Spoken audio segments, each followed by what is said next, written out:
Bon, Safa, est-ce que tu es toujours en ligne? Oui, je suis en ligne là. Voilà, en attendant que Jacques ne revienne. Ok. Je suis en ligne depuis 5 minutes là. Voilà, vous êtes donc toujours à l'écoute de notre émission. Donc, j'ai Roger Chaud sur RRL. Alors, Chérif, je vous signale que vous êtes en live. Hein. Tout ce que vous dites, nous vous entendons parfaitement. On a été obligé de nous fermer votre micro. Hein. Je pense que nous avons donc notre invité en ligne. Il s'agit donc de l'honorable Amadou Damaro Camara, qui est donc le président donc, du groupe parlementaire, j'allais dire, de l'Arc-en-Ciel. Hein, voilà. Alors, il est en ligne. Avec lui, nous allons certainement faire un peu le tour de l'actualité un peu sociopolitique en Guinée. Parler donc plus de l'Assemblée nationale et surtout faire un petit crochet, je répète, un petit crochet, hein, en parlant un peu d'histoire. Histoire, ce qui nous reviendra certainement à parler un tout petit peu encore hein, de ce qui s'est passé donc en 1985, pas pour réouvrir la page, hein, pas pour remuer le couteau dans la plaie, mais nous permet donc de réellement donc de comprendre ce qui s'est passé puisqu'il y a beaucoup donc de confusion. Alors, comme je le disais tout à l'heure, notre invité en ligne, bonjour monsieur Amadou Damaro Camara, comment allez-vous? Oh, ça va bien, et vous? Oh, ça va très bien, hein, voilà. Alors, nous allons aller donc très rapidement, hein, pour voilà, notre émission, nous allons l'animer. Nous avons donc deux personnes qui vont nous aider aussi à animer cette émission. Il s'agit de M. Chérif Haïdara, depuis Washington, que vous connaissez très bien, M. Safa Tunkara, qui est donc de la cellule de communication donc de l'UFDG, mais je crois qu'il est là ce soir en tant que M. Safa Tunkara. Ces deux personnes vont nous aider certainement donc à animer donc l'émission. Alors, nous allons aller très rapidement. Tout à l'heure, j'ai parlé, hein, j'ai dit que vous étiez donc le président du groupe parlementaire de l'Arc-en-Ciel. Quel est réellement le nom de votre groupe parlementaire à l'Assemblée nationale? C'est ça, c'est le groupe parlementaire RPG Arc-en-Ciel et Alliés. Bon, communément, on l'appelle groupe de la majorité présidentielle. Voilà, la majorité présidentielle. À ce jour, hein, vous avez combien de députés au niveau donc de la majorité présidentielle? Oui, il y a 3 groupes parlementaires au niveau de l'Assemblée guinéenne. Il y a le groupe Arc-en-Ciel qui a 59 députés. Il y a le groupe des libéraux démocrates, c'est-à-dire l'UFDG qui en a 37. Et il y a les indépendants, enfin les républicains de M. Sidia Touré qui a 12 députés. Et on a 5 qui sont des non-inscrits. Voilà, 5 qui sont des non-inscrits. Hein. Certaines personnes disent que depuis un bon moment, je crois que vous êtes certainement en train donc de faire des appels de pied, hein, même des mains, hein, à ces 5 personnes. Est-ce que vous pouvez confirmer cette information? Écoutez, déjà, il nous faut 57 pour avoir la majorité, et nous avons 59. Nous pouvons faire passer les lois que nous voulons. Mais tel n'est pas notre propos.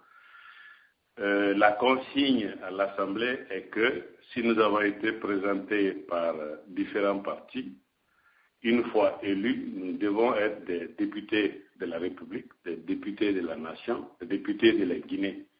Nous pouvons avoir différentes façons d'apprécier l'intérêt général selon nos positions politiques, mais notre objectif doit être de défendre l'intérêt général du peuple de Guinée, de la République de Guinée, de la nation guinéenne.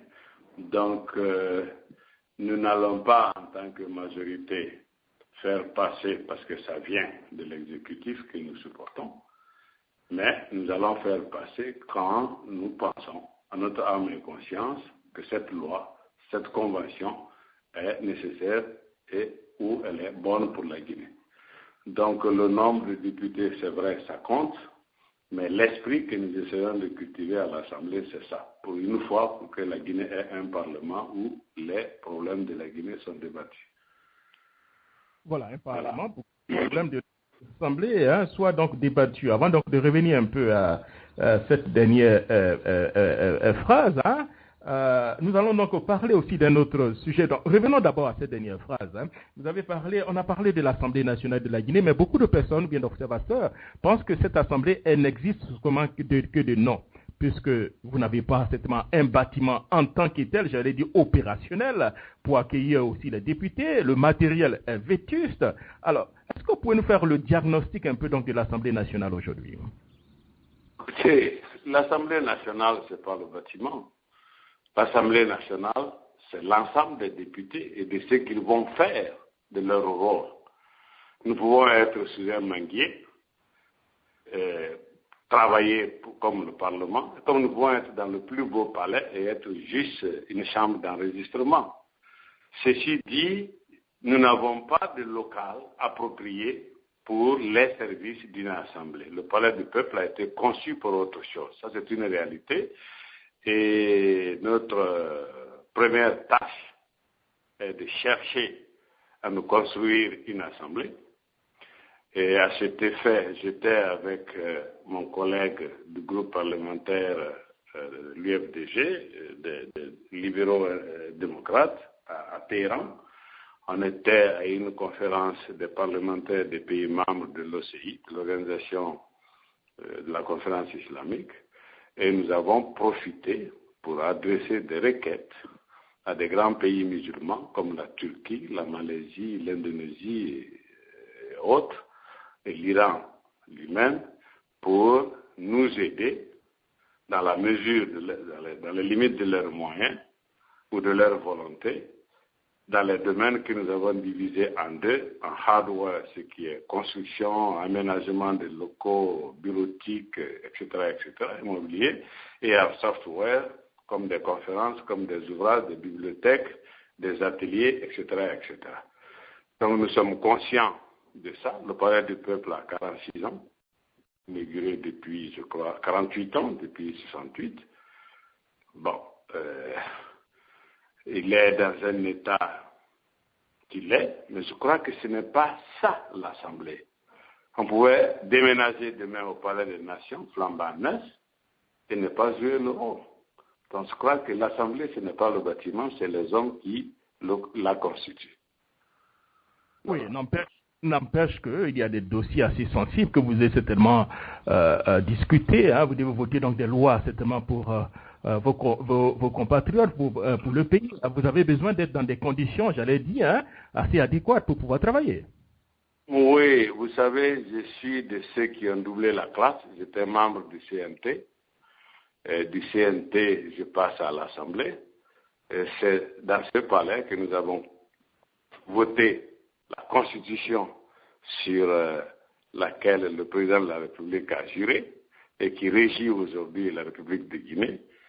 C'est dans ce palais que nous avons voté des lois qui ont cours aujourd'hui en Guinée et dont on n'aura peut-être pas besoin même de retoucher. Donc, il y a de l'espace. Le 5 avril, normalement, la session des lois doit s'ouvrir.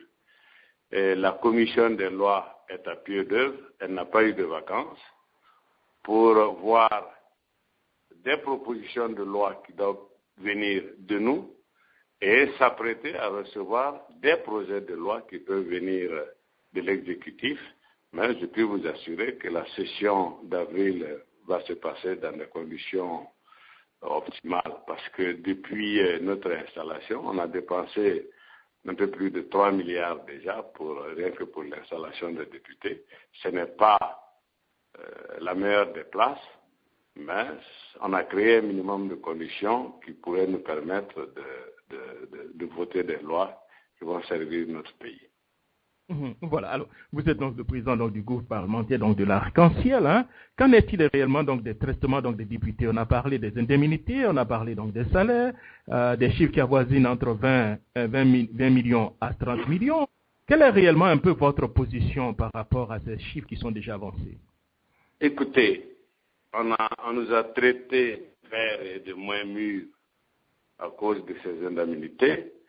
Je crois que la première question qu'on doit se poser, que voulons-nous faire de nos députés? Est-ce que nous voulons faire d'eux des députés de la nation qui ont pour rôle de voter des lois et de contrôler l'action du gouvernement, ou nous voulons en faire des fonctionnaires qui vont passer leur temps à faire le tour des ministères pour se trouver 2 ou 3 tickets de carburant? Je sais qu'il y a plusieurs députés parmi nous qui ne sont pas dans ce besoin. Il y a la majorité qui est dans ce besoin. Donc, nous avons eu la même question à notre tournée. On a fait un stop au Sénégal. Nous avons été reçus au Parlement sénégalais. nous leur avons posé la question s'ils ont les mêmes problèmes d'indemnité comme nous actuellement qui fait tant de bruit. Écoutez, la réponse était quoi? C'est que quand un député va dans sa circonscription, moi je suis de Kérouané, je suis à 800 km de Conakry, j'ai un véhicule qui prend 100 litres le plein, ce qui fait 1 million. Mais une fois que je suis à Kérouané, la population ou mes électeurs ont l'impression ou actent de manière que s'ils ont un droit de vie et de mort sur moi. Et je dois aller saluer, je dois aller m'enquérir de ce qui se passe dans les 8 sous-préfectures, dont l'une est située à 150 km, et il me faut 2 jours pour m'y rendre. Et quand je m'y rends, il faut que j'aille saluer le Souti, j'aille saluer le premier imam, j'aille saluer, enfin, les grands électeurs, en tout cas les leaders d'opinion. Et s'il faut aller chercher un notable, mon véhicule est tout désigné pour cela.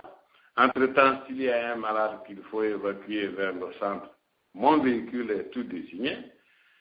Et quand un monsieur de ma circonscription se marie, le député est informé, il doit être là et pas avec les mains vides. Non, c'est son fils qui se marie, où il y a un baptême, où il y a un décès d'une personnalité ou d'une notabilité à Conakry. Il faut ramener le corps. Voici des charges auxquelles le député lambda fait face dans sa circonscription.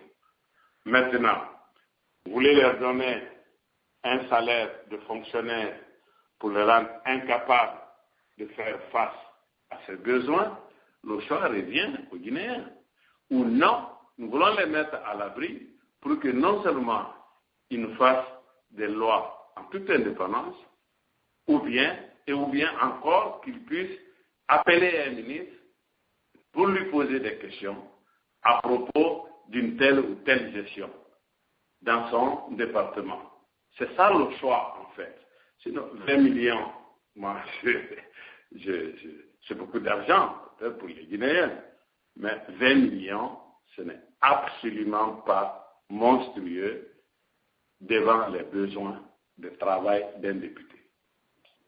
Voilà. Et ma position est que quand on est venu, on a trouvé que l'on avait reconduit, parce que j'ai conduit un peu la commission de la loi des finances, la commission des finances qui a traité la dernière loi des finances au CNT. On a reconduit les 32 milliards du budget du CNT pour l'Assemblée, ce qui n'était pas tout à fait normal. Mais nous avons posé la question en son temps. On nous a dit oui, c'est le seul repère que nous avons. Quand vous serez installés, nous allons, dans la loi rectificative, reprendre le budget. Qu'est-ce que nous avons fait? La commission des finances, qui est présidée par Dr Ousmane Kaba, et d'autres éléments du bureau, nous nous sommes assis pour concocter un projet de budget. Comme ça se passe dans tous les pays du monde, la question fait un projet de budget qui est approuvé par la commission des finances et qui est envoyé à l'exécutif, et l'exécutif doit nous envoyer des techniciens ou des ministres pour en discuter. Nous l'avons fait avec tout le bureau et le président du groupe parlementaire.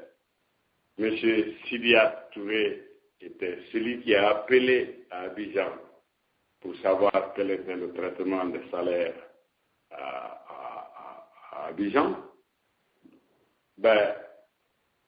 Nous avons envoyé le projet à l'exécutif et M. Sidia, dans une interview, s'est étonné de ne rien savoir et il a même regretté pourquoi l'Assemblée n'a pas examiné la nouvelle loi des finances et il se demandait à partir de quelles recettes le gouvernement, l'État pouvait payer les députés.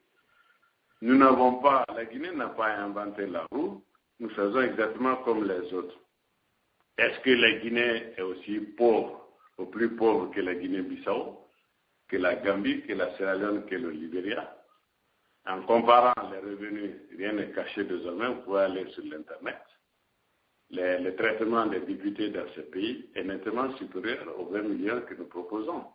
Au Sénégal, par exemple, qui est une unité de même ordre que la Guinée, un membre du bureau a 2 millions de francs CFA, ce qui fait 28 millions de francs guinéens de salaire de base.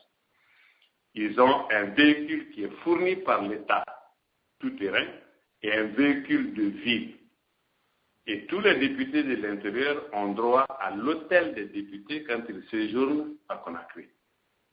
Et ils ont 350 000 à 500 000 francs CFA ou d'abonnement téléphonique ou de prix de carte pour joindre leurs constituants là où ils sont, etc., etc. Donc, il s'agit, en fin de compte, de voir de quel genre de député nous voulons. C'est de cela pour moi qu'il s'agit. Voilà. C'est ce que je peux dire à ce propos. Voilà.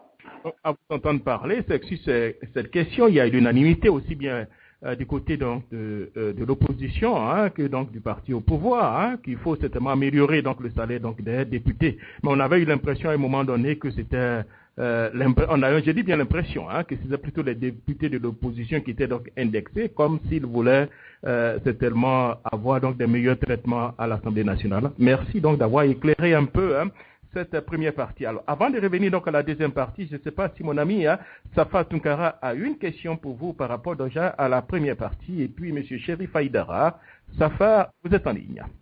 Voilà, merci bien. Donc, bonsoir à l'honorable Damaro et bienvenue sur la radio Jacques Roger Show.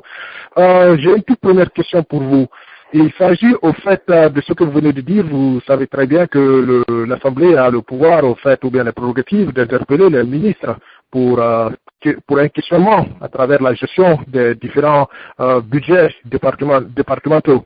Maintenant, ma question concerne l'EDG. Aujourd'hui, l'Assemblée va-t-elle interpeller cette compagnie ou bien même le ministre d'énergie sortant pour voir comment la gestion s'est faite au niveau du budget ou bien tout ce qui a disparu là-bas comme des millions de dollars, M. Damaro? Oui, je ne peux pas présager quels sont les départements ou les secteurs qui seront interpellés, mais il est parfaitement dans notre intention de nous intéresser à la gestion. Et ça, d'ailleurs, je peux vous le dire, avec l'accord absolu du chef de l'État de nous intéresser à la gestion des uns et des autres. Et je peux vous dire, pour ce qui me concerne, en tant que membre du CNT, il m'est arrivé de faire rejeter des lois en plénière. Je vais vous donner le cas du projet de Kakimbo, la construction des immeubles de Kakimbo. J'étais ici encore aux États-Unis, je suis arrivé 48 heures avant la plénière, donc la procédure était terminée.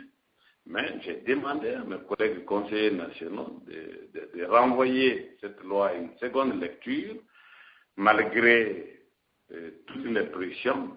Et je suis allé jusqu'à m'en expliquer avec le chef de l'État. Je lui ai demandé humblement, fermement, mais poliment que la loi n'était pas à ma satisfaction bonne encore, il fallait la retravailler. Et ça nous a pris 1 mois pour la retravailler avant qu'elle ne passe.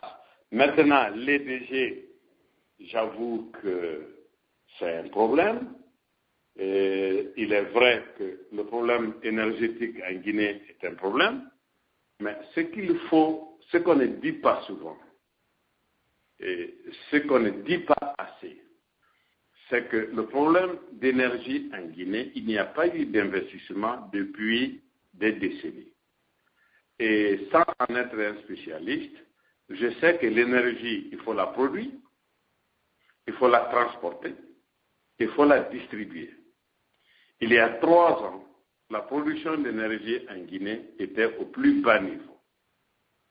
Deuxièmement, le transport, en décembre 2010, 13 pylônes étaient tombés parce que vandalisés par des gens qui ont besoin de cornéens, qui vandalisaient ces poteaux pour aller les vendre à Medina.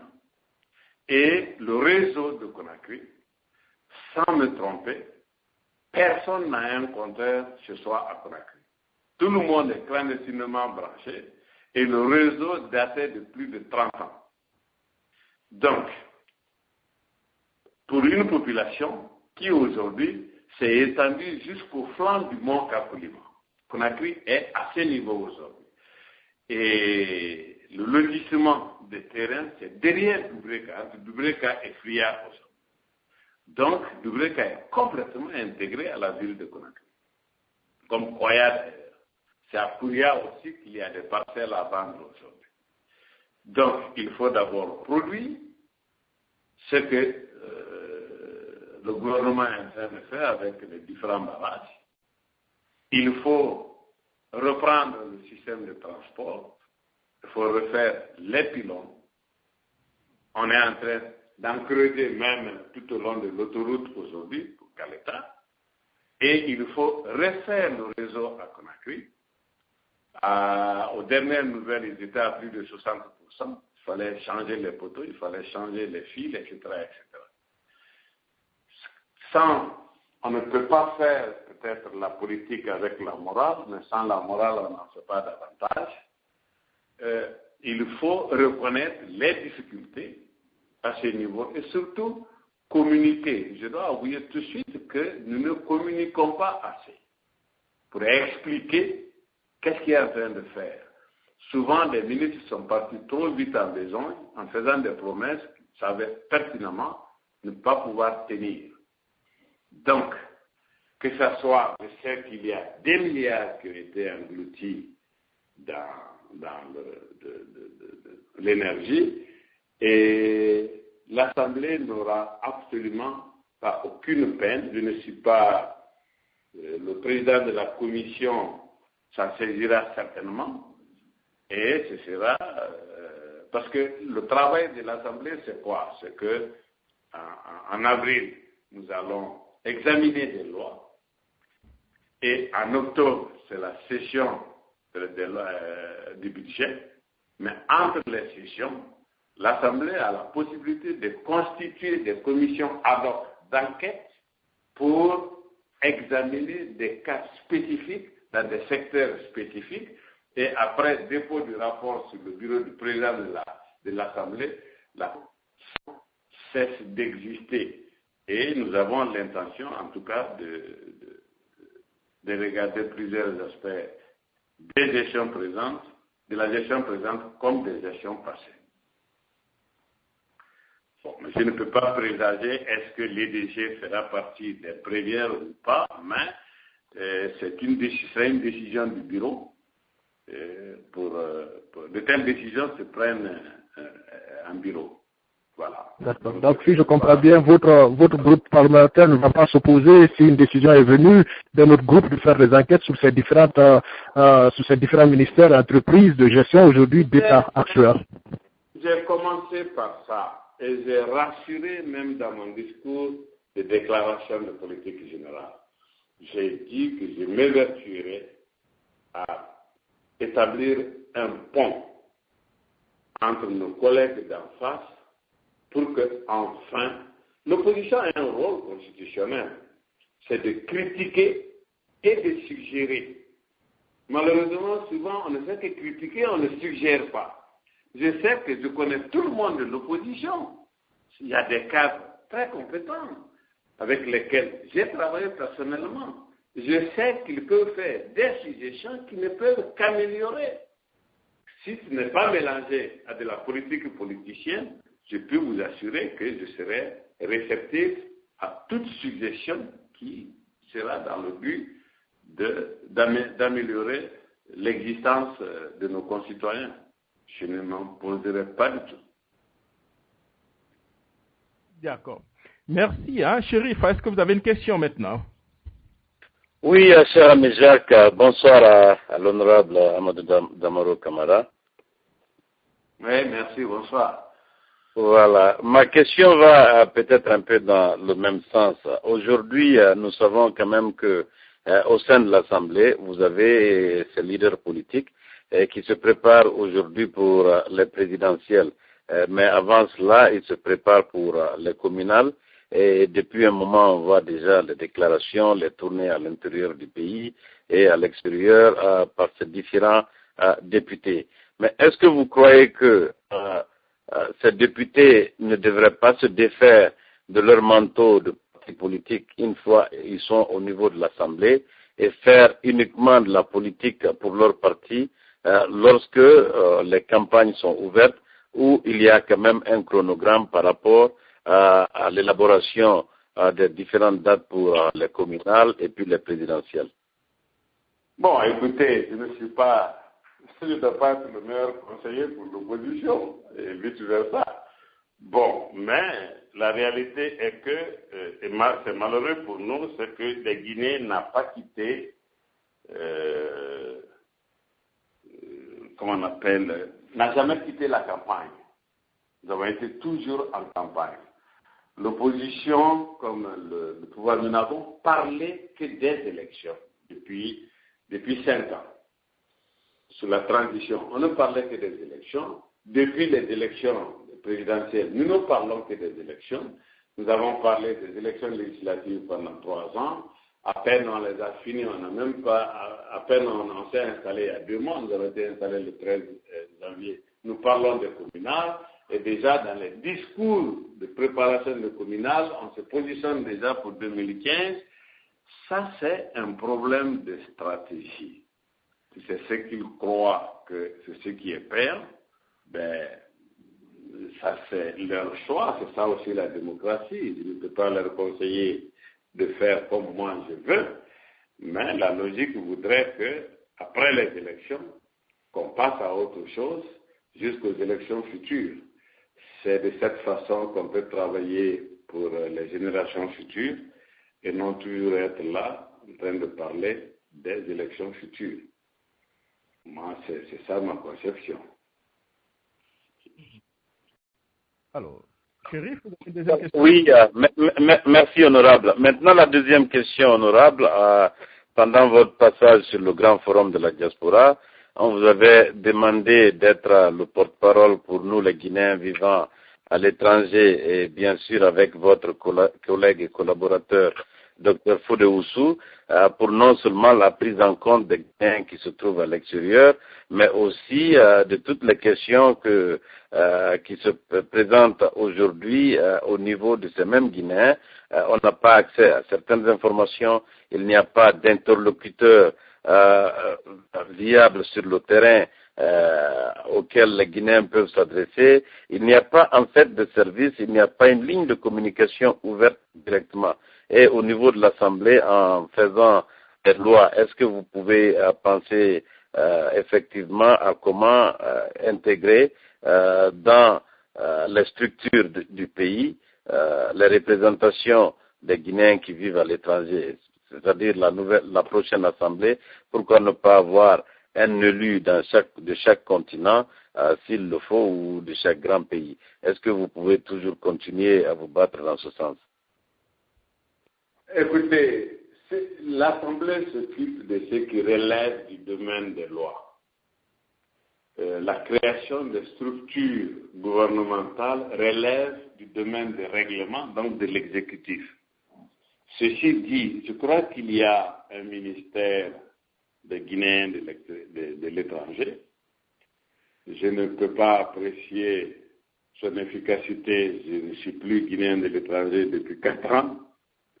Mais toujours est-il que c'est une porte d'entrée et vous pouvez faire des suggestions à cette structure pour voir dans quelle mesure les Guinéens peuvent être plus efficaces, les Guinéens de l'étranger peuvent être plus efficaces pour leur pays.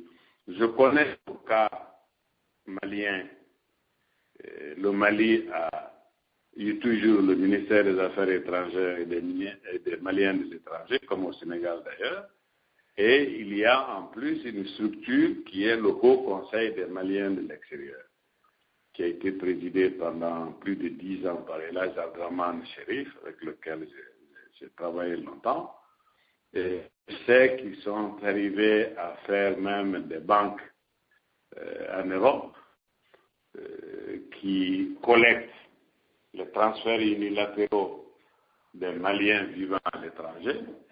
Ils représentent des milliards de francs CFA, sinon des centaines de millions de dollars. C'est une fortune. Et c'est un peu cette structure qui organise aussi des procédures d'achat de terrains assainis pour des Maliens de l'étranger, etc., etc. Comme je l'ai dit, la Guinée n'a pas inventé la roue. Il faut faire comme les autres où ça marche, faire comme eux et ça marchera. Ce qui est certain, c'est que ce que l'Assemblée peut faire pour que nos frères de l'étranger soient plus utiles à leur pays, que le pays soit plus accueillant pour eux, nous n'hésiterons pas. Nous ne sommes pas là pour les Guinéens de l'intérieur seulement, nous sommes là pour les Guinéens de tous les bords. Et je crois qu'il n'y a pas de position partisane pour pouvoir aider ou offrir des structures d'accueil ou d'investissement à nos frères de l'étranger ou d'insertion à nos frères de l'étranger. Je sais un peu ce que c'est que vivre à l'étranger. Je l'ai vécu. Voilà. Donc, encore une fois, nous n'hésiterons pas à soutenir toute proposition, non, tout projet de loi qui viendrait de la structure en charge des Guinéens de l'étranger, allant dans le but de faciliter la tâche. Ceci dit, la diaspora guinéenne doit faire des efforts pour s'unir et travailler dans un cadre qui pourrait être bon pour tout le monde et souvent abandonner la position partisane. Voilà. Voilà, merci beaucoup à Monsieur Damaro Camara, honorable, j'allais dire. Hein. Alors, nous allons faire un peu d'histoire, hein, honorable, hein, et puis afin donc de permettre aux uns aux autres certainement donc d'avoir un peu l'information qui vient de vous-même. Hein.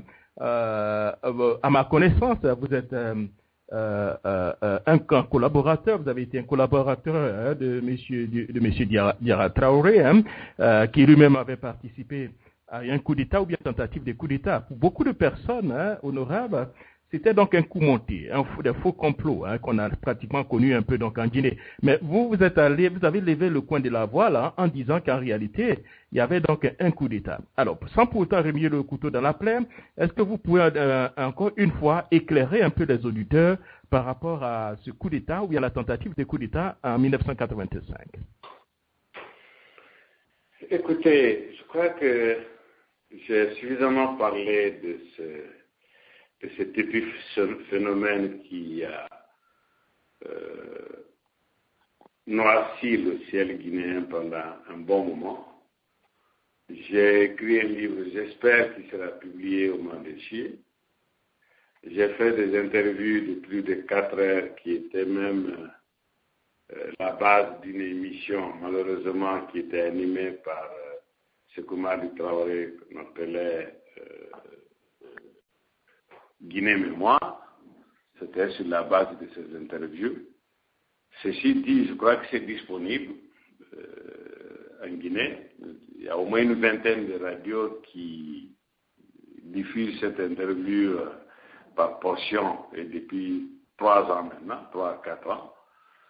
Ceci dit, il a été dit beaucoup de choses à propos de ce phénomène. La question ne peut pas être répondue par un oui ou par un non. Mais si j'essaie de répondre à votre question, est-ce qu'il y a eu tentative de coup d'État? Oui. Mais est-ce que Diarra l'a fait par envie de prendre le pouvoir pour prendre le pouvoir? Non. C'est pourquoi ce chapitre, je l'ai intitulé le 4 juillet ou la réaction d'un officier. Il y a eu tellement de choses et l'espace et le temps que nous a imparti là est nettement insuffisant pour en parler, je pourrais tout simplement dire qu'il y a eu tentative de coup d'État par instinct de conservation que par ambition de renverser un ami qu'il considérait vraiment comme un ami. Voilà, je crois que ce que je peux répondre pour le moment, et le livre est suffisamment détaillé sur le 4 juillet en aval, en amont comme en aval, et je crois que ce serait la première fois que l'on reconnaîtra avoir participé aux préparatifs, au financement et à l'exécution d'un coup d'État en Guinée. C'est ça aussi l'histoire. Malheureusement, ceux qui l'ont fait avant ont toujours continué de nier et de faire croire que tout était monté de toutes pièces. Malheureusement, et ça continue d'empoisonner notre vie aujourd'hui. Et je crois que, parce qu'il s'agit de cela en fait, de la réconciliation nationale, il va falloir à un moment qu'on recense les contentieux par le régime et qu'on en parle. Et la Première République, tous les efforts du premier président ont été réduits au Cambaro, il faut qu'on en parle. Et le contentieux sur la Deuxième République, c'est le 4 juillet, c'est février 1996, c'est 2006, c'est 2007, et le contentieux sur la transition, c'est le 28 septembre. Il faut qu'on ait le courage de créer un cadre de concertation pour qu'on en parle. Le résultat sera, on va mieux comprendre, et ceux qui n'ont pas compris vont comprendre, et ceux qui avaient des insuffisances d'informations, parce que ça dure déjà 30 ans que le président Sékou Touré est décédé, exactement 30 ans, le 26 de ce mois, ça fera 30 ans. Et 30 ans dans une vie, c'est quelque chose.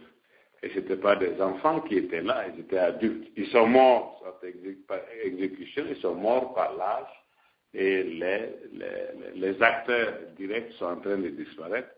Je crois qu'il y a lieu de se hâter doucement pour pouvoir en parler. Voilà.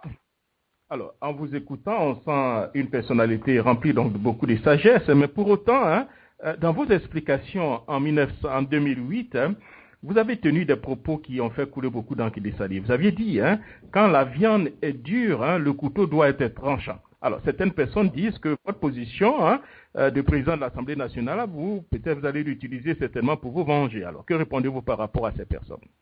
Pour me ranger comment? Je n'ai pas compris la question. Alors, vous allez utiliser votre position de président du groupe parlementaire de l'Assemblée nationale pour certainement vous venger. Pour me ranger, de ranger d'un côté ou... Non, venger, la vengeance, vous venger. Ah, pour me venger, je n'ai pas de qui me venger, moi. Je n'ai pas de qui me venger. Écoutez, avant que je ne sois dans cette position, je peux vous dire que le régisseur, Caro Silla, qui un jour, un certain 20 septembre 1986, on avait le chef de mécanicien du garage du camp Samori, qui s'appelait Mamadou Kourouma, qui a été arrêté parce que juste il portait ce nom, qui était malade, qui avait attrapé le choléra. Et on nous a dit, il m'a demandé de faire venir le régisseur et qu'il voulait voir le ciel pour une dernière fois. Donc il demandait à ce qu'on le sorte de la cellule pour le mettre dans la petite salle contiguë au bureau du chef de poste. Ce Caro, il est venu, il a trouvé que le monsieur était mourant. La seule chose qu'il nous a dit, il dit, bon, écoutez, s'il meurt, moi. Effectivement, 1 heure après, le monsieur est mort. Et quand on l'a informé, il est revenu en mangeant du poisson grillé. Il s'est dit, oui, depuis que je l'ai entendu nasiller, je savais qu'il partait. Ça a été ses condoléances à nous. Et ça, c'était à 14 heures. On a gardé le corps jusqu'à 23 heures parce qu'il ne voulait pas le sortir pendant la journée. Mais à ma sortie de prison, ce Caro était mis à la retraite. Il est décédé aujourd'hui. Je vais vous dire que je l'ai entretenu au moins pendant 2 ans, les 2 ans de sa vie. Je l'ai fait soigner et je l'ai fourni à manger régulièrement. La haine n'est pas de ma nature et de toute façon, je ne suis pas obligé de coopérer avec les autres. J'ai invité le général Fasciné, j'ai invité Alucene Fofana en son temps de venir en débattre avec moi. Ils ne l'ont pas voulu et je suis toujours ouvert à ce débat, mais je n'ai absolument pas de vengeance perspective du tout. Et d'ailleurs, contre qui? Voilà. Et votre expression, quand la viande est dure, le couteau doit être tranchant. Que voulez-vous dire? Non, c'était relatif à une position en ce moment. Quand je dis que quand la viande est dure, le couteau doit être tranchant. Je l'ai écrit et j'écrivais beaucoup sur le net, mais ma passion, mon objectif, c'était de participer à un débat intellectuel pour aider la nouvelle génération à mieux comprendre les problèmes de la Guinée. Mais chaque fois, les réactions étaient autrement. Et finalement, j'ai cessé d'écrire. Mais je me référais à quoi? Il y a une certaine cristallisation dans la mémoire commune, surtout de la nouvelle génération, sur un certain nombre de faits qui ne sont pas vrais. Je dis par exemple, quand on dit oui, nous devons donner ça à telle frange de la population parce qu'elle représente 44%, elle représente 40%, telle autre représente 30%, telle autre représente 15%. Je me dis, ce n'est pas vrai, parce que le dernier recensement en Guinée colonial date de 54-56, donc il y a 60 ans. Ce recensement s'est référé à 3 choses. Où vous étiez de coutume musulmane, de coutume chrétienne ou de coutume animiste. On n'a jamais dit qui est Peul, qui est Malinké, qui est Soussou dans ce recensement. Ça ne faisait pas partie de la politique du PDG. Et la Deuxième République non plus n'a jamais fait de recensement sur la base ethnique. Et je sais qu'en disant tout simplement Ibrahima Fofana, ça ne te donne aucune indication si c'est Ibrahima Fofana est cognaqué de Fouala, dans Beila, ou s'il est de Forekaria, Soussou de Forekaria, ou ici les Mankamori de Kaka. Et quand vous entendez aussi Mohamed Ismaël Traoré, on a tendance à le classer ou parmi les Malinké ou parmi les Soussou, alors que celui-ci, qui était premier à Boké, il est Manon. Donc je me dis, dire qu'il y a 40% de ceci, 30% de cela, c'est de la manipulation revendicative, mais qui n'est basée sur rien de concret et de scientifique. Deuxièmement, quand on demande chaque fois, il faut demander, on veut tourner la page, mais il faut la lire, c'est vrai. On nous demande, il faut dire la vérité. Oui, mais la question qu'on ne se pose pas, qui détient la vérité et la retient? Et quand on dit, il faut que les bourreaux soient punis, ou tout au moins connus, c'est vrai, mais quelle est la procédure? Qui est bourreau, qui est victime? Et en son temps, j'ai pris 2 exemples. symptomatique pour moi. J'ai pris le cas de Fodeba Keïta, j'ai pris le cas de Diallo Telli, qui ont été tous des grands ministres et qui sont tous morts au Kambaro. Mais le premier, pour me référer à Fodeba Keïta, il a été un artisan de l'État fort. Il est l'un de ceux qui a instauré l'autorité de l'État guinéen. Il était un homme accompli en 1958. Il a donné même sa propriété personnelle pour en faire la résidence de la République de Guinée en France. Il croyait en la République. C'est lui qui a créé l'armée guinéenne. C'est lui qui a construit le camp Al-Fayed 6 mois avant le délai. Il croyait tellement en l'autorité que le matin, le personnel du cabinet se présentait au ministre et il vérifiait si vos chaussures sont bien scellées. Sinon, il vous mettait pour 2 ou 3 heures en prison. Il allait jusque dans ces détails. Mais il a fait énormément de choses pour la Guinée. Il a même payé avec le balai africain les premiers salaires des fonctionnaires guinéens. Mais au même moment, l'histoire retient que c'est lui qui a paramétré le Kambaro. Que c'est lui qui a, la légende même dit, quand le président Sékou Touré est venu visiter le Kambaro, il aurait demandé, est-ce qu'un être vivant peut vivre ici? Et la réponse de Fodeba Keïta était que tous les États en ont, monsieur le président. Donc, mais entre-temps, le coup dit de 59 des enseignants a été réprimé par qui? Par Fodeba Keïta. Le coup dit Petit Touré, Mamadou Touré, dit Petit Touré, a été réprimé par qui? Par Fodeba Keïta. Avant d'en être victime lui-même en mars 69. Précisément le 12 mars 69 quand il a été arrêté. Est-ce que, si nous sommes sérieux, nous le classerons tout simplement par un revers de la main parmi les victimes ou parmi les bourreaux? Voici un débat intellectuel que les Guinéens doivent établir. Deuxièmement, le cas de M. Diallo Telli. Il a été un intellectuel en son temps hors pair qui s'est mis à la disposition de son pays dès l'indépendance.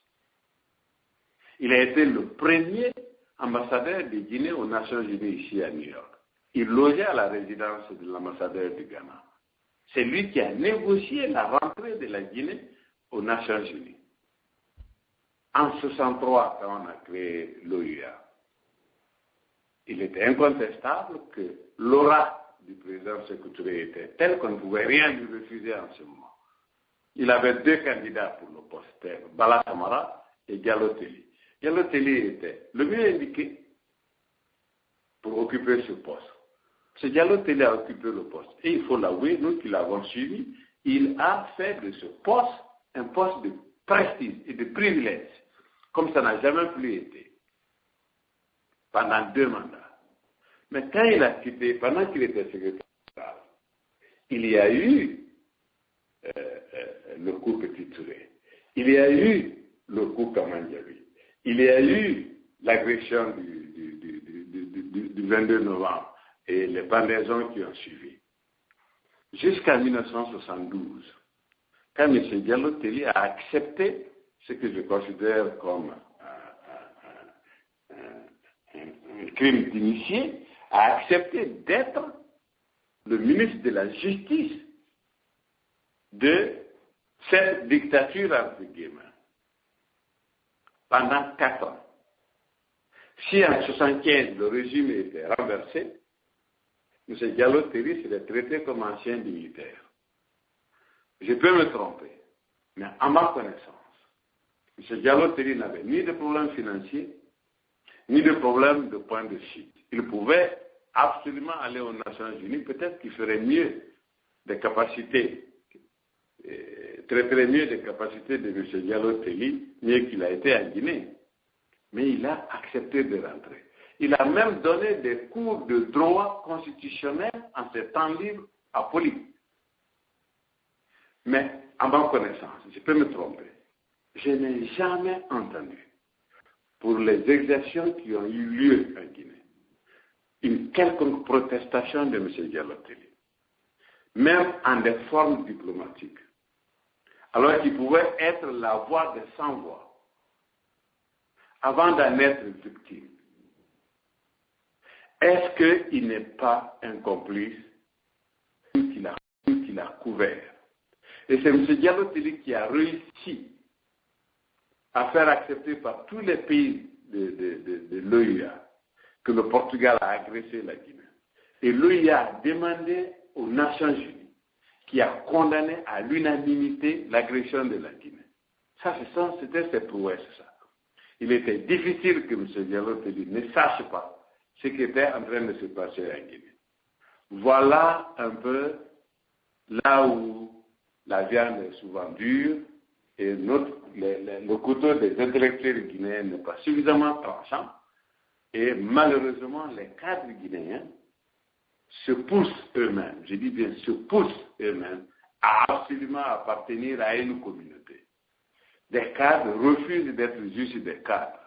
Mais je suis cadre malinqué, je suis cadre PEL et je défends cette position. Des positions qu'on défend et qui ne seront jamais victorieuses.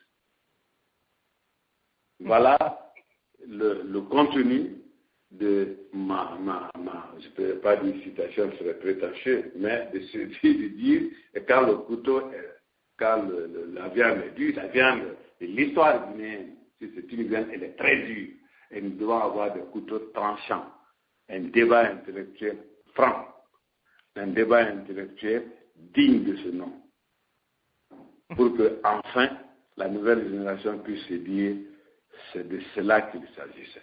Pour le moment, il y a une totale confusion dans la tête de cette nouvelle génération. Quand on te réfère à la Première République, pour peu que tu portes un certain patronyme, tu es victime virtuelle, même si tu es né après la mort de ce que tu... Mais quand tu portes d'autres patronymes, tu es tout de suite tout référaire du PDG, comme j'ai été souvent même traité en ligne comme tout référaire du PDG, parce que je m'appelle Ahmed Damaro Camara, mais ils ne savent pas que mon oncle, sur lequel j'étais, est mort au Cambouaro. Les 4 pendus du pont, c'était les deux malinqués. Mais on parle beaucoup plus de Barry 3, de Barry Ousmane, que de Mourouba Magassouba, ou de Kela. C'est de cela qu'il s'agit. Notre couteau n'est pas suffisamment tranchant. Je m'excuse d'avoir été très long, mais j'avais enveloppé dans cette phrase cette partie de l'histoire qu'on refuse de parler. J'ai bien connu M. Diallo-Telli. J'étais étudiant en Roumanie pendant son dernier séjour et j'étais son guide. C'est moi qui lui ai montré toute la ville de Bucarest dans ma voiture, en 1974, si je ne m'abuse. 1914-1915. Voilà. Voilà, donc de faire une autre question. Est-ce qu'à votre avis, M. Diallo-Telli, qui était donc ministre de la Justice, avait-il le moyen, certainement donc d'affronter, de confronter le président Sékou Touré ou bien le régime du président Sékou Touré, même s'il y avait quand même... Il n'avait pas les moyens de le confronter. Mais quand on me dit aujourd'hui, parce que les chiffres c'est important, c'est le nombre qui fait la différence entre un assassin, un tueur de série ou un génocidaire. On dit qu'il y a eu 50 000 morts, ce qui fait 126 Guinéens tués chaque semaine depuis le 2 octobre 1958 jusqu'au 26 mars 1984. Mais si de 1958 à 1972, quand M. Diallo-Telli a accepté d'être ministre, certainement, à ce rythme-là, il devrait y avoir au moins 45 000 morts déjà. C'est difficile de ne pas remarquer ça. Et pour quelqu'un de son rang, de son talent, de sa carrière, il n'avait pas à venir ou à cautionner un régime et à participer à la gestion de ce régime. C'est de cela qu'il s'agit. Je comprends votre point. Il n'était pas contraint de venir. Il n'était pas contraint d'accepter le poste. Il pouvait être comme d'autres ailleurs, ne serait-ce que pour protester pour ce qui était arrivé aux autres. Et je vais vous dire, le fait de dire que la Guinée la révolution se nourrit de ses fils. Cette phrase est de M. Tam. Regardez, si vous allez dans les bibliothèques, le RDA, le fascicule qu'on publiait, le numéro 43, c'était sa réaction aux premières pendaisons quand il a dit « La révolution est une mère qui se nourrit de ses mauvais fils ». C'était sa façon d'approuver ce qui s'est passé avant d'en être victime. Donc le débat est très sérieux. C'est pourquoi, en recensant les contentieux et en parlant, on peut comprendre plus ou comprendre mieux, et si on ne change pas de position, on peut améliorer sa position, parce qu'on aurait mieux compris. Voilà. Voilà, merci. Voilà, ça m'a permis de certainement donc de comprendre le fond donc de votre pensée. Tout ce que vous demandez, c'est qu'il y ait quand même des débats assez francs, sans faux fuyants, voilà, par rapport au sujet assez sensible de la Guinée. Alors, merci. Alors, nous allons aller donc rapidement du côté de M. Aboulaye Kodji, puisqu'il ne reste plus assez de temps. Peut-être l'honorable va nous accorder au moins 15 petites minutes pour boucler. Alors, Aboulaye Kodji, sans pour autant rentrer dans de trop de détails, ou bien d'engager des débats directs, allez-y pour votre question. Ok, merci beaucoup Roger. Bonsoir Roger. Bonsoir honorable Camara. Bonsoir, monsieur. Ok, je vous remercie beaucoup pour ce petit cours d'histoire que vous nous avez donné là.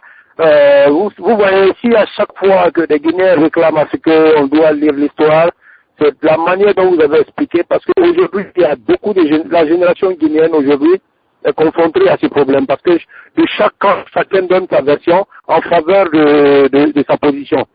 Et si aujourd'hui il y a une commission de réconciliation nationale où on sait ce qui s'est réellement passé sans forcément dire tel est bourreau, tel est victime, je pense qu'on pourra mieux s'entendre là parce que là chacun connaîtra la vérité.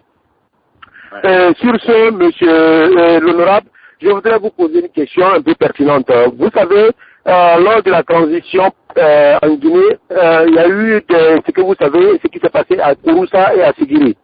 Et après cela, il y a eu des répercussions de ce qui s'est passé en moyenne Guinée. Et vous savez qu'il y a eu des victimes, il y a eu des morts, des blessés, des gens qui ont perdu tout.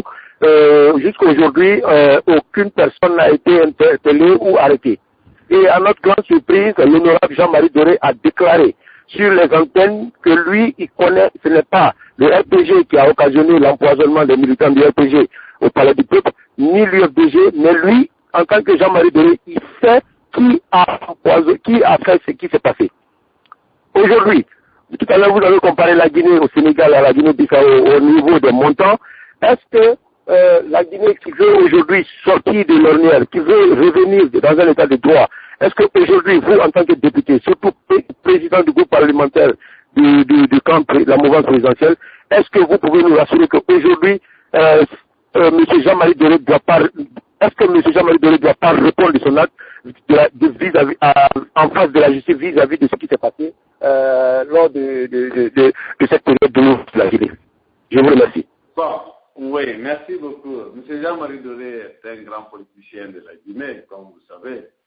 Et je ne pourrais pas répondre à sa place, mais ce que je sais, c'est que qu'on dise que la Guinée est sortie de l'ornière, non, nous ne sommes pas sortis de l'ornière. Le problème de la Guinée se situe à deux niveaux. Souvent, on oublie que l'installation des institutions démocratiques dans un pays ne fait pas de ce pays un pays démocratique. Mais le cas guinéen est spécifique. Depuis la longue maladie du président général Lansana Conté à partir de l'an 2000, jusqu'à sa mort en 2008, l'État guinéen a pratiquement disparu. Donc aujourd'hui, la démocratie tire sa force de la force de l'État. Mais dans le cas guinéen, nous sommes obligés aujourd'hui de construire les deux à la fois. Construire l'État et construire en même temps la démocratie. Et souvent, on croit que l'État, c'est le gouvernement. C'est le gouvernement ne fait pas ça, l'État doit assurer la sécurité, l'État doit... C'est vrai. Dans aucun pays, nous sommes dans le pays la plus grande démocratie sur la planète, c'est les États-Unis. Mais il n'y a pas un policier pour chaque citoyen américain. Quand on voit la police, on s'arrête. Il représente l'État, ce n'est pas la personne, mais la tenue qu'il porte. Donc l'État, c'est vous, c'est nous, c'est le taximan qui doit respecter que c'est très blanc, ce n'est pas une barrière pour l'empêcher d'aller de l'autre côté, mais ce très blanc veut dire de rester dans un cadre, sur une ligne. Quand il comprendra ça, on commencera à voir l'État. Et l'histoire de la Guinée, malheureusement, nous avons ensemble un passé fait de gloire et de regrets, souvent même de douleur. Mais ce qui est important, c'est que nous avons un même devenir à construire ensemble. C'est de cela qu'il s'agit. Et à regarder le cas guinéen, personne n'a jamais été indemnisé. Et il est difficile de particulariser des cas. Que moi je me dis, il y a eu même pendant les manifestations, quand les commerçants ont fait des évaluations pour plus de, des centaines de milliards pour que l'État les rembourse. Mais dès que ça commence à prendre forme, c'est du 4 juillet, on dit, ah bon, si l'État commence à rembourser, moi personnellement qui vous parle, j'ai perdu 2 maisons dedans. On est venu chez moi, on a tout pris. Il y avait 2 maisons en construction qu'on a cassées. On a vidé mon compte bancaire. Donc, chacun a commencé à reconstituer ses dossiers pour dire, ah, si on rembourse les autres, j'ai été moi aussi victime, qu'on me rembourse. Donc, personne n'a jamais été remboursé. Je crois que la bataille doit se situer aujourd'hui à quel niveau? Battons-nous pour ne pas que ce qui s'est passé en Guinée se repasse encore de nouveau, que ça ne se passe plus jamais. C'est pourquoi je suis choqué souvent quand on dit, et le slogan de l'association des victimes du Cambaro, plus jamais ça, c'est un très bon slogan, avec la différence que je me demande, quand on dit plus jamais ça, c'est à partir de quand? Est-ce que c'est à partir de la mort de Sékou-Touré? Non, il y a eu ça encore, parce qu'il y a eu le 4 juillet. Les exécutions sommaires, il y a eu ça encore. Des disparitions d'opposants, il y a eu ça encore. Des arrestations arbitraires, il y a eu ça encore. Donc, ce qu'on peut faire, ce qu'on fait aujourd'hui, c'est qu'il faut se battre pour qu'il n'y ait plus d'arrestations arbitraires, parce que quand l'État disparaît, les points d'ancrage en Afrique sont les ethnies ou les religions. Parce que quand l'État ne te protège plus, tu te caches dans ta communauté. Tu te caches derrière ta communauté. Tu te caches derrière ta religion. Mais sinon, ici, on n'a pas besoin de coordination. Parce que si tu violes la loi, tu es frappé de la même manière. Et si tu as droit, l'État te protège de la même manière. Et l'État, encore pour dire que ce n'est pas le gouvernement, il y a 2 ou 3 ans, 4 ans peut-être, la Belgique a fait 500 et quelques jours sans gouvernement, et la Belgique, ça n'a porté que mieux d'ailleurs, mais parce que l'État existait. Et la langue, ça rapproche, mais ça ne force pas. Vous voyez le cas de la Suisse. Très peu les auditeurs peuvent me dire tout de suite quel est le nom du président du Conseil fédéral de Suisse. C'est une fonction honorifique. Mais il y a Lugano avec les Italiens, tu as Zurich avec les Allemands et tu as Genève et Lausanne avec les Français. Ils parlent 3 langues différentes, mais l'État suisse existe et protège tous les citoyens avec le même droit. Tant qu'on ne réussira pas. Oui. Oui, est-ce que vous êtes en train d'expliquer un peu le fond de la pensée du président Alpha Condé quand il dit qu'un mort est égal à un mort, étant donné qu'il y a eu beaucoup donc, de victimes, donc pour le moment, on ne fait pratiquement rien. Est-ce que c'est ce que vous êtes en train d'expliquer? Je ne sais pas si c'est ce que je suis en train d'expliquer. Ce que je suis en train d'expliquer, c'est que j'ai vécu la Guinée. J'ai vécu en Guinée. Je connais un peu la Guinée. Et je n'ai pas besoin d'emprunter ça de quelqu'un futur du président de la République. je peux expliquer ce qui s'est passé en Guinée.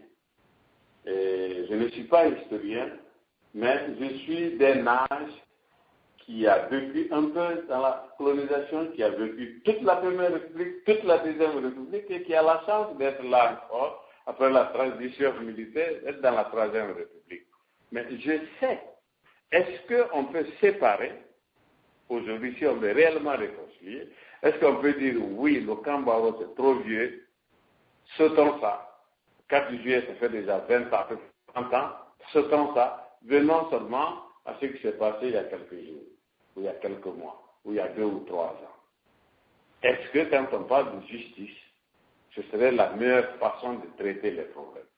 Parce que le souvenir de la douleur est aussi douloureux que la douleur même. Quand je pense que j'ai perdu mon père, je ne sais pas pourquoi je l'ai perdu et dans quelles conditions je l'ai perdu. Même si ça aussi longtemps que je vis, ça me fait pleurer. On voit encore des vieilles personnes de 80, 90 ans qui pleurent encore leurs parents de l'Holocauste. C'est ça le souvenir de la douleur. Honorable, Oui. je m'excuse de vous interrompre, mais je constate que vous n'avez pas bien compris ma question. Je ne parle pas de ce qui s'est passé durant la Première République, Deuxième République et Troisième République. Je parle d'un fait bien spécifique ici. Nous avons eu des crimes qui ont été commis. Et personne n'est au-dessus de la loi. Une personne a déclaré que moi je sais qui a commis, qui a provoqué ces crimes. Oui. Je ne sais pas si dans un état de droit qu'on veut construire, s'il faut passer à perte et à profit sur les crimes pour satisfaire tout le monde, là je suis d'accord avec vous. Mais si quelqu'un qui se met devant la justice, qui dit devant un pays, qui dit moi je sais qui a provoqué cela, et tant que la justice ne réagisse, et les explications que vous êtes en train de me donner n'ont rien à voir avec la question posée. Non, là je parle d'un individu. Je parle d'un individu qui a dit que je... Oui, allez-y, honorable, je m'excuse. On parlait de Jean-Marie Doré, et je vous conseille, Jean-Marie Doré dit, je connais. Mais la justice ne s'auto-saisit pas d'un problème. Est-ce qu'il y a un plaignant pour dire, j'ai été empoisonné, il y a une plainte contre X, pour qu'un témoin s'auto-accuse pour dire je suis témoin. Tel n'est pas le cas, à ma connaissance. Jean-Marie Doré est un politicien.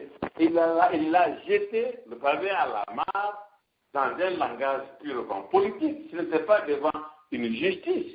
Il n'y a même pas de procédure en la matière. C'est ce que je veux dire. Je dis que Jean-Marie Doré, la question serait mieux posée. La meilleure réponse proviendrait d'un Jean-Marie Doré. Mais, si moi je dois répondre, est-ce que des crimes ont été commis? Vous dites, on a empoisonné. Personne n'est mort, par exemple, dans ce fameux épisode de la transition. On a empoisonné, on les a amenés à Ignace Dine, la directrice a été sanctionnée par Jean-Marie Doré, alors Premier ministre, etc., etc. Il n'y a pas eu de mort. C'était vrai, c'était un crime. Mais comparé à d'autres qui se sont passés en Guinée, l'empoisonnement, les gens sont tombés malades, on a été à l'hôpital, on les a désintoxiqués, ils sont sortis sains et saufs de l'hôpital. Je ne dirais pas que ce n'est pas un crime, mais ce n'est pas le plus important crime politique commis en Guinée. C'est de cela qu'il s'agit. Que Jean-Marie Doré dise, je connais, mais je ne vais pas le dire maintenant en son temps. Est-ce que juridiquement, ça doit l'amener en prison? Ça, je ne suis pas juriste, je ne le sais pas. C'est comme si je disais, bon, aujourd'hui, je connais ce qui s'est passé pendant le 4 juillet, mais je le dirai quand je voudrais. Il y a eu des crimes qui ont été commis, on a exécuté froidement des gens. Mais est-ce que tout de suite, ça doit m'envoyer devant une juridiction? C'est de cela qu'il s'agit. Est-ce que même ici, quand tu dis, voilà, je sais ce qui s'est passé là, mais je ne dirais pas qu'il n'est pas... C'est ce qu'on appelle ce là ici. Il faut qu'on te le demande, sinon tu n'es pas obligé de le dire. Les journalistes ici disent trop, qui a même renversé, chassé un président des États-Unis. On n'a jamais demandé à Robert Woodward qui lui est. c'est le vieux un peu avant sa mort ici qui a dit c'est moi qui ai dit aux journalistes. On n'a pas forcé de le dire. C'est un certain problème qui relève du droit. C'est de cela que je veux dire. Mais est-ce que l'État guinéen doit obliger Jean-Marie Doré à dire qu'il a dit? Je ne crois pas que ça soit ça. D'accord. L'application de la loi. Voilà. Merci à Honorable. Voilà.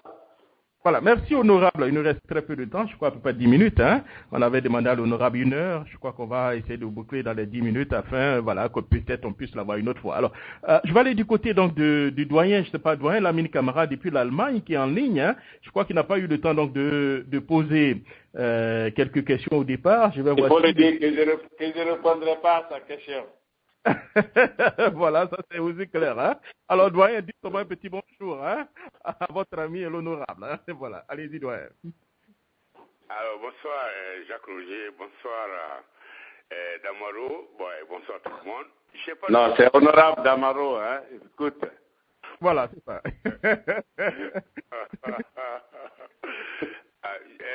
Jacques Roger, je n'ai pas de questions à poser. J'ai tellement entendu Damaro parler de la politique de Guinée depuis maintenant qu'on était étudiant. Mais seulement, ce que je regrette un peu la question de notre ami tout à l'heure là sur les déclarations de Jean-Marie Doré qui dit que lui, il sait qui a empoisonné. Il dit bien, il sait qui a empoisonné les militants du RPG en 2010.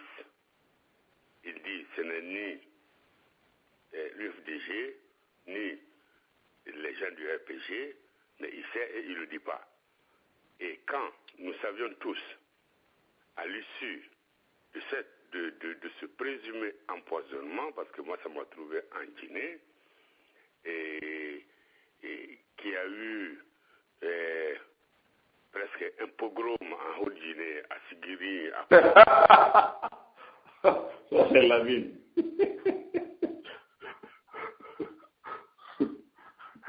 Oui, vas-y.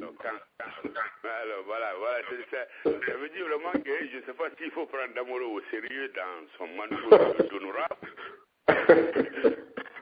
mais quand on voit ce qui s'est passé et que M. Damaro, aujourd'hui, président du groupe parlementaire du RPG Arc-en-Ciel, qui ne trouve pas de position politique vis-à-vis de ce phénomène, mais qui pense qu'il n'est pas juriste, il ne peut pas régler ça. C'est la même chose, c'est la même chose la dernière fois quand Jean-Marie Doré est passé, qui dit que non, ça c'est un secret d'État parce qu'il aime sa Guinée comme il l'a dit. S'il dit ça, il va y avoir des problèmes, donc c'est un secret d'État. Alors, Jean-Marie Doré qui s'est transformé en porteur de sceau pour décréter un phénomène de la Guinée comme secret d'État. Quelqu'un même a voulu comparer ça à l'assassinat de Kennedy aux États-Unis, qui est classé secret d'État.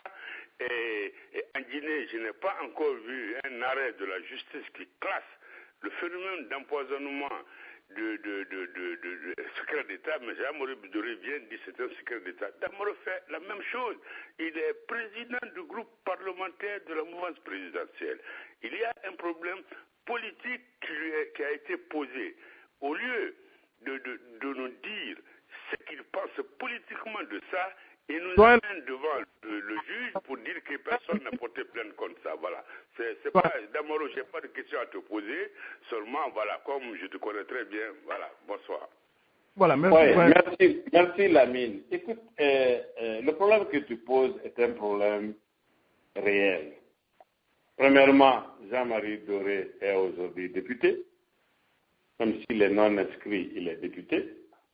Deuxièmement, ce n'est pas parce que je suis président du groupe parlementaire que j'ai le droit d'interpeller un collègue, mais sur le plan politique, si je dois classer 3 politiciens en Guinée, je classerai Alpha Condé, Jean-Marie Doré et Grécy Condé. Jean-Marie Doré en a fait à un moment donné un instrument de politique. Tout ce que Jean-Marie Doré fait est politique.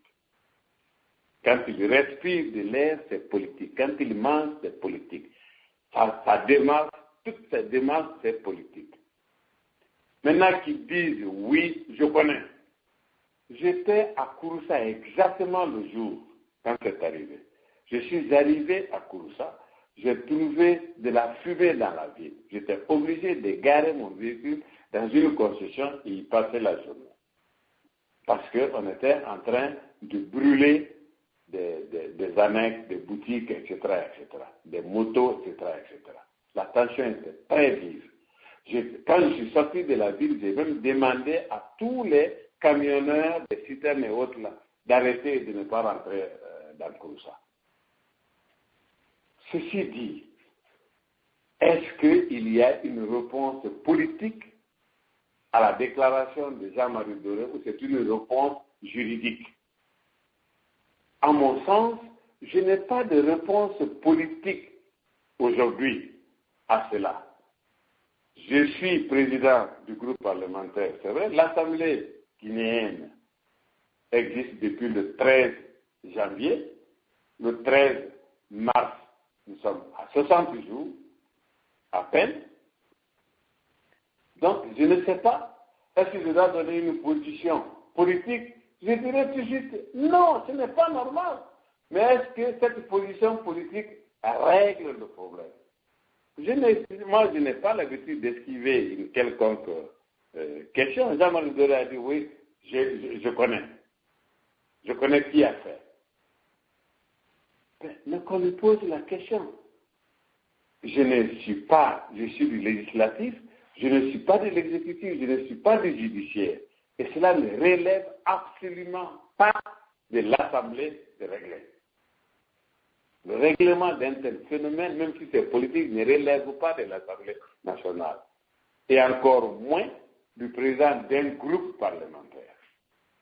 C'est ce que je veux dire. Je ne suis pas en train de fuir du tout la chose. Mais je veux tout simplement rappeler à mon ami Lamine qu'il y a pire que cette déclaration. Mais c'est ce que je suis en train de dire. Nous sommes en train de construire à la fois l'État et l'État et la démocratie. Il faut un État pour se saisir d'un tel problème. Il n'existe pas encore. Et quand le professeur Alpha Condé dit « j'ai hérité d'un pays, pas d'un État », ce n'est pas de la blague. Il n'y avait pas d'État. À l'intérieur de la Guinée, l'État n'était représenté nulle part. Les résidences des préfets étaient cassées, leurs bureaux étaient cassés, parfois ils sont dans des maisons privées. Tu n'as nulle part où dire, ici c'est ça le symbole de l'État. Tous les symboles de l'État étaient détruits par les différentes grèves sur la Deuxième République. Donc, je ne refuse rien, mais je crois que c'est ça, c'est la réponse que je peux donner. Ce n'est pas la solution, que je ne crois pas que ça s'inscrit dans mon rôle. Voilà. Voilà. Nous allons aller rapidement pour clore un peu cette émission. Alors, Safar, allez-y, est-ce que vous avez une autre question, Safar? Alors, Safar, bon, merci bien, M. Jacques Roger. Bon, avant ma dernière question, rapidement, notre honorable dit qu'il n'a pas le pouvoir de le faire. Mais en tant que député, moi, je peux faire une suggestion. C'est aussi simple. Il y a des commissions de sécurité et de défense. Et sur les questions de sécurité de ce genre, parce que c'est la quiétude sociale qui a été mise en cause à cette époque, donc ils peuvent bien interpeller le ministère ou bien le département qui est responsable de ce domaine pour ouvrir des enquêtes. Ils peuvent les inciter à ouvrir des enquêtes à ce niveau. Et pour cela, les députés ont le pouvoir et les prérogatives d'écouter tout citoyen ou tout responsable qui a affaire à la sécurité ou bien à la défense du territoire national, quelle que soit l'époque. Maintenant, ma dernière... Pardon? Je suis d'accord avec vous. Voilà. Donc ça, c'est une démarche que vous pouvez entamer quand même. C'est une démarche que vous pouvez entamer. Je suis d'accord avec vous. Je sais que Jean-Marie Doré n'est pas en bonne intelligence avec une certaine couche politique aujourd'hui en Guinée, mais je suis d'accord avec vous que ça peut faire partie, ou ça doit faire partie des problèmes que l'Assemblée doit se donner le temps d'examiner ou de faire examiner. Je suis d'accord avec vous. Voilà, merci bien. Donc, ma dernière question, il s'agit maintenant de la loi finance que vous avez citée, mais aussi des élections communales, comme qui étaient prévues, qui sont prévues, mais apparemment la CENI vient de nous dire qu'il n'y a pas de budget pour les élections communales. Donc, je me demande, beaucoup de gens disent qu'à travers la loi finance qui a été votée, que le professeur Alpha Condé savait sciemment qu'il n'allait pas organiser les élections communales cette année. C'est pour cela qu'il n'a pas prévu un budget pour les élections communales et communautaires. Maintenant, en tant qu'institution qui va réglementer peut-être revoir cette loi finance, est-ce que vous allez incorporer un budget, vous allez incorporer peut-être un budget pour les élections législatives, et cela, quand est-ce que vous allez le faire? Parce que vous aurez l'opportunité au mois d'avril, si je ne me trompe pas. Oui, non, ce sera la session budgétaire. On aura la loi rectificative vers le mois de juin. Mais la réalité est que dans la structure budgétaire, il a été prévu quelque chose pour la CENI, qui n'est pas suffisant. Mais quand vous regardez la structure du budget, il y a ce qu'on appelle les dépenses communes, qui est suffisamment costaud pour faire face à ce genre de questions. Et si je ne m'abuse, cette semaine ou la semaine prochaine, la CENI doit pouvoir ouvrir le dialogue avec les acteurs politiques pour discuter du chronogramme de ces élections. Et certainement, il y a une promesse aussi que le président a faite, c'est qu'aucun étranger ne mettra plus un franc dans les élections en Guinée. Tout sera financé par le budget national. Et je peux vous dire que s'ils conviennent d'une date, les élections communales seront financées et largement financées. Voilà, c'est ce que je peux vous assurer. Merci. Chérif, allez-y pour votre question et puis nous allons libérer l'honorable. Voilà, merci cher ami Jacques. Avant de poser ma dernière question à l'honorable, je voudrais dire aux auditeurs ce soir que l'honorable Dalmaro sera l'invité du grand forum de la diaspora le dimanche à 16, de 16h à 20h. Donc, tout ce qui n'a pas été abordé ce soir, on pourra avoir l'opportunité de revenir dessus. Donc, ce n'est que partie remise. Et pour ma dernière question honorable... non, mais Chérif, puisque vous allez avoir dimanche, là, est-ce qu'on ne peut pas prendre une autre personne pour poser une question, hein? Avec plaisir, Jacques, avec plaisir. Allez-y. Voilà. Et voilà, vous allez garder votre question là pour le dimanche. Alors, honorable, nous prenons deux questions en même temps et puis je vous laisse conclure, hein? Alors, monsieur Barry Bobo, allez-y rapidement pour votre question pour l'honorable. Oui, Jacques Auger. Oui, allez-y rapidement. Oui, s'il vous plaît, je n'ai pas une question, je voulais vous demander quelque chose après le show. D'accord. Merci Barry Bobo, hein, comme on n'a pas le temps. Hein, voilà. Alors, on va quitter rapidement Barry Bobo. Et puis, je crois qu'il y avait Ibrahim Diallo, hein, qui levait la main depuis pratiquement au moins 2 heures de temps. Il faudrait que je le récupère rapidement pour qu'il puisse poser sa question. Hein. Alors, est-ce qu'il est... bon, voilà, je vais prendre Sotonturu. Hein, je n'arrive pas à percevoir. Sotonturu, allez-y rapidement pour votre question. Alors, bonsoir Jacques, bonsoir honorable. Bonsoir. Ma question est la suivante. Je vous ai entendu dire que c'est vrai que par rapport au cas de Sigiri et Kouroussa, qu'il n'y a pas eu de plainte, que la justice aussi ne s'auto-saisit pas. Bon, à ce niveau, je peux comprendre qu'au cas par cas entre des citoyens ou bien entre l'État et un individu, la justice ne s'auto-suffit pas. Mais tout, à mon avis, tout ce qui peut,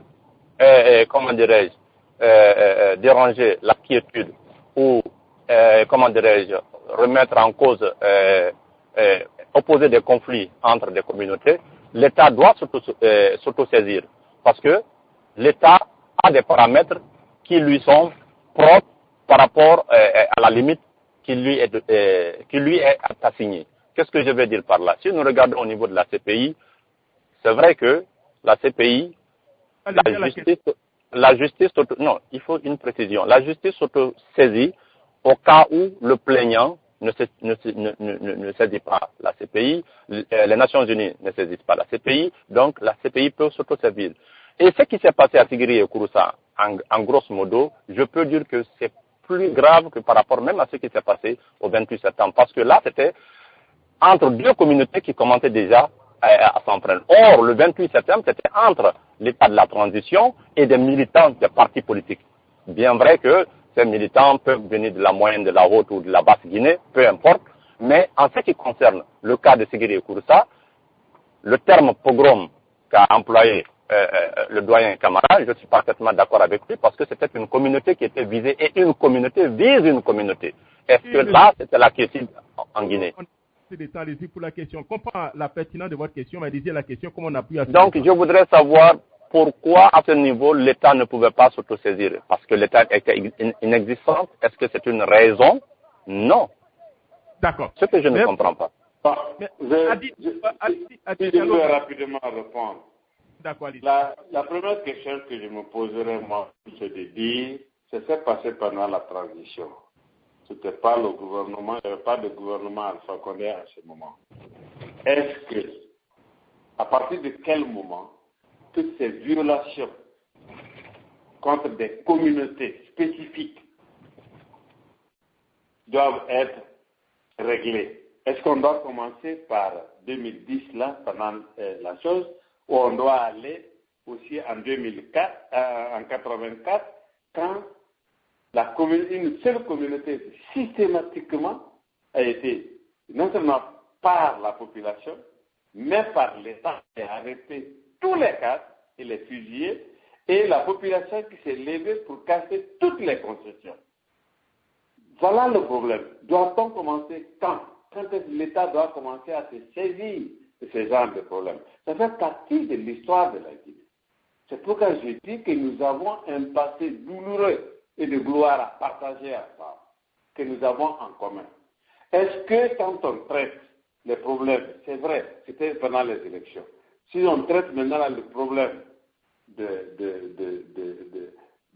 attaques à une communauté, à Séguiri et à Kouroussa, on traite ça, on finit. On dit non, le 4 juillet, ça a trop duré, ce n'est pas la peine. C'était aussi contre une communauté. Est-ce que l'État dont nous parlons a réellement les moyens aujourd'hui de les traiter efficacement et de les traiter comme on voudrait que ça soit traité? Parce qu'il s'agit de quoi? Il s'agit d'enquêter, il s'agit de voir les victimes, il s'agit de les rembourser peut-être, les indemniser et de punir les auteurs. Qui sont les auteurs? Est-ce que l'État a les moyens de rendre justice réellement aux victimes et de punir les auteurs? Ne nous voilons pas la face. C'est de cela qu'il s'agit. Moi, je suis victime du 4 juillet. Alors, d'autres qui n'ont absolument rien à voir avec la chose, parce que tout simplement, ils sont d'une région, ils parlent une langue, ont été victimes. Est-ce que c'est parce que ça a duré 30 ans qu'on ne doit plus en parler?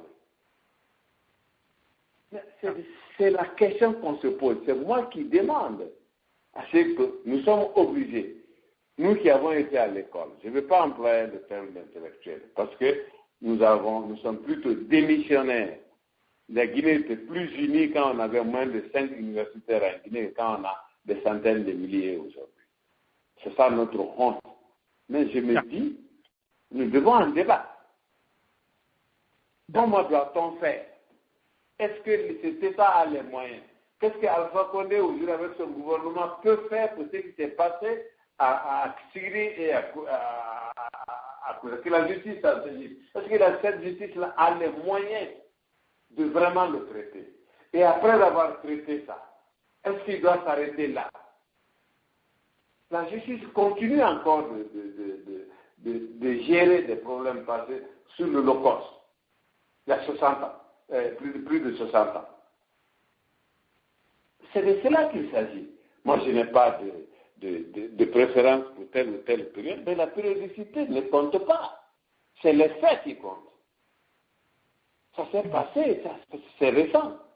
C'est plus grave. C'est vrai que le 28 septembre, c'était une communauté. C'est vrai. Le 4 juillet, c'était absolument une communauté. Mais ça a duré 30 ans. Qu'est-ce qu'on a fait? On en a fait et on a porté plainte d'ailleurs aussi. Je fais partie de cette association, on a porté plainte. Mais qu'est-ce qu'on peut faire? Qu'est-ce qu'on a fait? Est-ce que l'État a les moyens? C'est le bon vouloir. Ce que j'ai dit, quand on parle, on a des ressentiments. Et la rhétorique est très importante, est aussi redoutable que les armes, les armes de destruction massive. On est à ce niveau-là en tant qu'intellectuel. Qu'est-ce que l'État peut faire? Quels sont les moyens concrètement? Dites-moi là, concrètement, est-ce que l'État a les moyens de le traiter? Comment le traiter aujourd'hui? Ce n'est pas une assemblée qui peut traiter ça. D'accord. Merci. Voilà. Oui. Merci, honorable. Nous avons malheureusement plus de temps. Prendre la toute dernière question de maître Adi, et puis nous allons libérer l'honorable. Adi, allez-y, et puis l'honorable répond, et puis ça va son mot de fin. Adi, allez-y. Merci, monsieur Jacques. Bonsoir à l'ensemble des auditeurs. Bonsoir, honorable Damaro Camara. En fait, je voulais simplement me joindre à l'intervention de Safa et poser une question rapidement. Sachant que le groupe parlementaire de la mouvance est majoritaire à l'Assemblée nationale, et sachant la procédure de la plénière quant à l'ordre du jour que nous pouvons mettre, que l'Assemblée nationale peut mettre à jour, je pense que le groupe parlementaire dont vous êtes à la tête est la mieux placée pour amener le débat que notre honorable député Jean-Marie Doré met à jour aujourd'hui, parce que vous êtes majoritaire à l'Assemblée et vous pouvez avoir une influence pour l'ordre du jour de la plénière de l'Assemblée nationale. Donc, sur ce point, c'est ce que je voulais rappeler. Et le deuxième point, je voulais suivre la logique que vous avez que vous avez suivie tout à l'heure par rapport aux 45 000 morts dont Feu Diallo-Telli aurait peut-être cautionné en appartenant au gouvernement de Feu Ahmed Sékou Touré. Alors, monsieur Damaro, honorable Damaro, est-ce que vous pensez que, suivant cette logique, il est aussi condamnable aujourd'hui que de condamner toute autre personne qui suivrait le gouvernement du professeur Alpha Condé quand nous savons ce qui s'est passé à Zogota, un peu partout en Guinée, comme crime? Je vous remercie. Merci. Écoutez, je connais ce qui s'est passé à Zogota. Je connais peut-être même l'histoire de Zogota mieux que beaucoup, 95% des Guinéens. Je sais ce qui s'est passé là, qu'on a considéré comme crime. Sur la Deuxième République, il y a eu encore plus de crimes, parce qu'on ne peut pas les compter. Mais n'importe quel Guinéen qui meurt est un mort de plus. Et on peut servir l'État, mais il y a des positions politiques. Un ministre, c'est une position politique. Tu peux être un directeur national qui ne sert pas un régime, tu sers l'État. Mais quand tu es ministre, tu appartiens à un régime. Alors, et tu assumes, ne serait-ce que de manière civile, tu assumes cette responsabilité civile en tant que ministre. Surtout quand tu es un ministre de souveraineté. Tu es ministre de la sécurité, tu es ministre de la défense, tu es ministre de la justice, etc., etc. Et surtout, le cas de M. Diallo-Telli, ce n'était pas un ministre ordinaire. C'était un ministre averti qui avait une parfaite connaissance de ce que c'est que le droit de l'homme, qui connaissait ce que c'est que l'international, qui avait sa voix et qui écoutait, et qui pendant 8 ans n'a pas dépendu du régime de Sékou Touré. Généralement, c'est que tu ne consultais pas avant de te nommer ministre, mais il a été consulté, il a accepté de venir pour être ministre, et il l'a assumé. C'est ça la spécificité de son cas. C'est ça la spécificité du cas d'un faux débat. Il y a des ministres qui ont été regardés, par exemple. Quand on a arrêté les anciens militaires, on a libéré des membres du bureau politique parce qu'ils n'étaient pas malinqués. Mais on a exécuté des simples garde-corps de mon grand frère De Gaulle. Quelle était la responsabilité de Diallo Baldé, de Moutar Diallo dans la procédure du PDG comparé à un De Gaulle qui était garde-corps de Sékou? C'est ça la justice du vainqueur. Mais c'est là qu'on parle. Quand je parle, je ne laisse pas le mot vulgairement. Je sais. C'est pourquoi on doit avoir ce débat. C'est-à-dire que les décisions ne doivent pas être légères. Nous ne devons pas dire oui, lui il est victime parce que ça me plaît. Non, lui il est bourreau. Mais le débat, il y a matière à débattre dans la position des uns et des autres. Voilà. C'est l'invite que je fais. Je n'ai pas le monopole de la vérité. Je ne donne qu'une opinion. Une opinion parfois même, très souvent personnelle. Mais je me dis qu'en la matière, il y a à débattre sur la position des uns et des autres. Il y a des complicités actives, il y a des complicités passives, il y a des participations passives ou actives. Mais toujours est-il qu'on a à un certain niveau de responsabilité, il y a des décisions à prendre pour l'histoire. C'est ce que je veux dire. Voilà.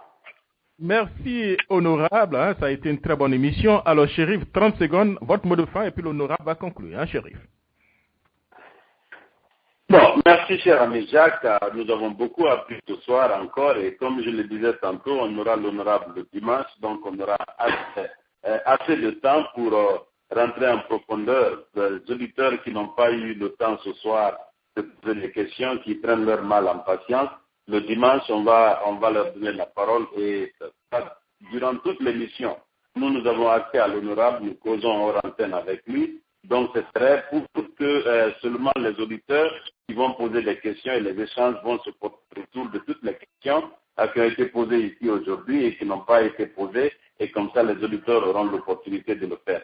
Merci à l'honorable, merci à vous, Jacques Roger, pour avoir accepté ce show. Merci beaucoup. Allez, bonsoir. Allez-y pour votre mot de fin, honorable. Hein?